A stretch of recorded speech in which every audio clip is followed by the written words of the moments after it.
சிம்மராசி மக நட்சத்திரம். அப்பாவும் சிம்மராசி மக நட்சத்திரம், பையனும் சிம்மராசி மக நட்சத்திரம். ஒரே வீட்டுல இந்த மாதிரி 2 ராசி நட்சத்திரங்கள் இருக்குது. இது எப்படி எங்களுக்கு பலன்கள் அப்படின்ற ஒரு கேள்வி சிலருக்கு இருந்துகிட்டே இருக்கும். அப்ப ஒரே வீட்டுல ஒரே ராசி நட்சத்திரங்கள்ல நீங்க இருக்கும்போது உங்களுக்கு ஜனன ஜாதகங்கள் வித்தியாசப்படும். அப்ப ஜனன ஜாதகம் அப்படின்னு வரும்போது 2 பேருக்குமே ஜாதகங்கள் வித்தியாசப்படும். அதே மாதிரி அவங்க 2த்துக்கும் வயது வித்தியாசப்படும். இதுல என்னன்னா இந்த கோச்சார பலன்கள் மட்டும் தான் இவங்களுக்கு ஒரே மாதிரி பலிக்கிற மாதிரி இருக்கும். அதுலயும் இவங்களுக்கு வயது வித்தியாசத்துல இருக்கிறதுனால கோச்சார ஜாதகம் அப்படின்னு வரும்போது அப்பாவுக்கு கண்டக சனி, அதே மாதிரி பையனுக்கும் கெண்டக சனி. இந்த கான்செப்ட் தான். இதுல இவங்களுக்கு ராகு கேது பயிற்சி ஓடும் 2 பேருக்குமே.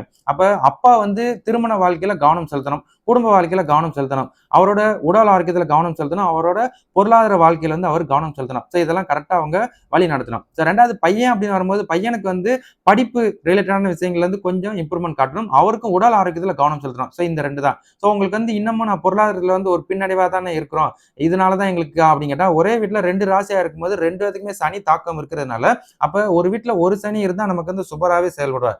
2 சனி அப்படின்னா நமக்கு ஒரு நெருடல், ஸோ ஒரு பொருளாதார தடைத்தரங்கள், ஸோ அடுத்த கட்டத்துக்கு நகர முடியலன்ற ஒரு வருத்தம், ஸோ நமக்கு ஏதாவது பேக்கப் பண்ணி வச்சிருந்தா கூட அது எங்கிட்டாவது ஒரு செலவாயிருதுன்ற இன்னொரு வருத்தத்தை ஏற்படுத்திட்டோம். ஸோ அதுதான். மற்றபடி உங்களுக்கு இதுல ஒருத்தவங்களுக்கு இந்த சனி உங்களுக்கு முடியுமா அப்படின்ற ஒரு கேள்விக்கு ஜனன ஜாதகத்துல இவங்களுக்கு தசாவின் அடிப்படையில் வித்தியாசப்படுறாங்க. அப்ப அப்பாவுக்கு ஒரு தசா புத்தி நடந்துட்டு இருக்கும், பையனுக்கு ஒரு தசா புத்தி நடந்துருக்கும். அதன் அடிப்படையில் இவங்க 2 பேரும் வித்தியாசப்படுவாங்க. அதனால நீங்க ரொம்ப சென்சியஸ் அடையணும் அவசியம் இல்லை. சசிசல் நீங்க சனி பகவான வழிபாடு சனிக்கிழமை ஃபாலோ பண்றது நல்லது. மற்றபடி நீங்க 2 பேரோட உடல் ஆரோக்கியத்திலும் கவனம் செலுத்தணும், குடும்ப வாழ்க்கையில முரண்பாடுகள் வராத அளவுக்கு நீங்க மெயின்டைன் பண்ணணும். இவ்வளவுதான் இதை நீங்க ஃபாலோ பண்ற மாதிரி இருக்கும். சரிங்களா?